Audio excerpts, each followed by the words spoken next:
Welcome along, everyone. Here we are tonight in the dungeons of Caulfield Zagami's. Mora, how's your week been? It's been good, Payks. It's good to be back here.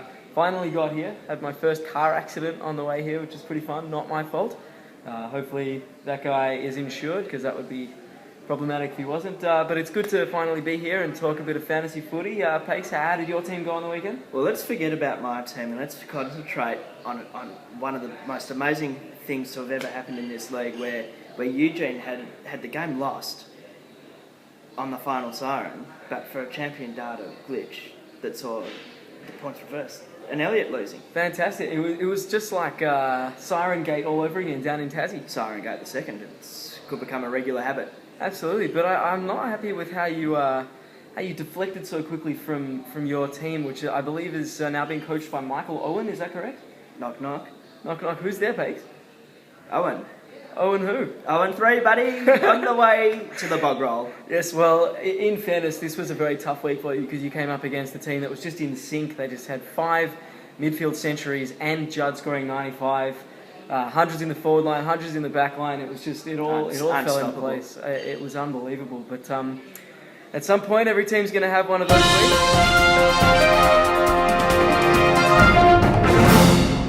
Right. Well, what have you heard, Mora? This is quite unorthodox, but we're going to break this program a little bit early. Apparently there is a live press conference happening in which Coach Slavic is going to respond to recent accusations of tanking. This is highly irregular. This is going to be in the news cycle for the next couple of days, no doubt. This allegation is totally unfounded. There is no indication that I've done anything to try to win.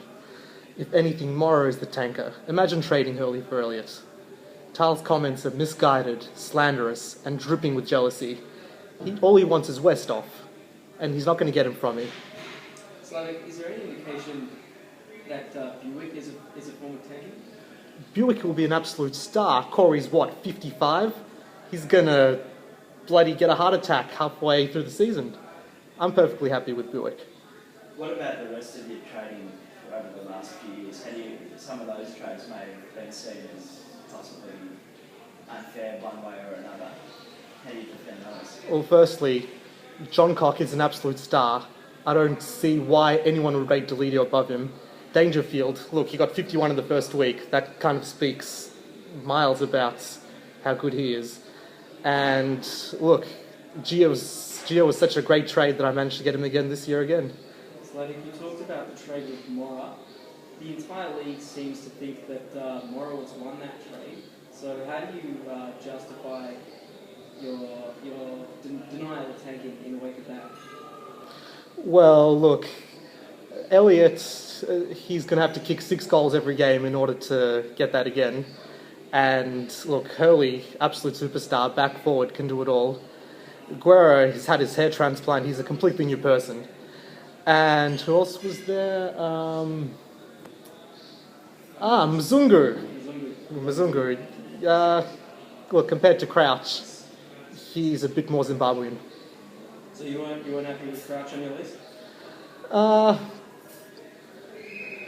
I would have been very happy with Jared Crouch, but that opportunity is long sailed. And Mark LaCroix? LaCroix is going to be playing with one arm for the whole year, so that's not a concern to me anymore. One more question. One more. Over here. Is this going to affect any of your trading for the rest of the year? Do you think it might impact who you might be able to pick up? Well, this week I'm hoping to do Westhoff for either Swan or Ablett, but I highly doubt that even if it was offered to me that I'd take that. Maybe there'd have to be a second or third player involved. Maybe perhaps... I wouldn't mind having Deledio again, actually, despite everything I've said so far. Wow, what a key moment possibly for the rest of the year in this league. Mara, how do you see it? I'm very impressed that Slavic got on the front foot like that. I'm really happy that he responded to those allegations. I'll be interested to see what Tal has to say in the coming days.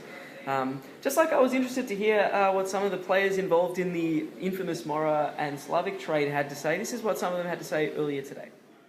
Look, obviously it's good to get a change of scenery, but look, the first thing that happened when I got here was that Slavic sort of punched me in the wrist, and Didn't really know what that was all about. You can make of that what you will, but yeah, like I said, good to be here. Well, when I arrived here at the Slavic Gymnasium, I found that there's no equipment and no fitness stuff, and it's very difficult for me to understand how exactly Slavic expects his team to win fantasy. It's very important for me to leave the Slavic team. I think the environment there is toxic. I like to be around the winners, and I think Slavic team they are not the winners. Well, Payks, it's definitely all happening at the moment, isn't it? Now that we've covered all the bases, it is on. It's scandalous. It could last for a few weeks still to come. Well, hopefully we'll have you as in the know as we are. Everything that we know, you'll know straight away.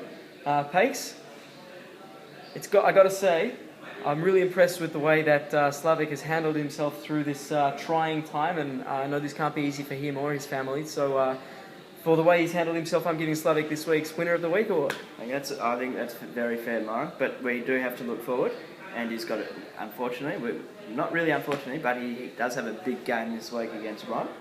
We've had a look at it. Absolutely, and to those people who say that he's tanking, I actually think he's going to win this week. I think he's a little bit Bulldogs dependent. He has Lower, Gia, Murphy and Wallace, but I think they're a decent chance against Adelaide this week. And if they put up some big scores, he could be hard to beat. Just on that, those who think he might be tanking, let's just have a look at the ladder, and we will see that he has scored the second most, or certainly more points for than the top two in Eugene and Lawrence. So not quite as many as Wayne, but is he ahead of him? He's in the 8. He's in the 8, so that's all that matters at this point. Absolutely. So Got to be in it to win it. For those people out there who are slandering the great name of Slavic, Payks, you can have the final word on this. Don't do it.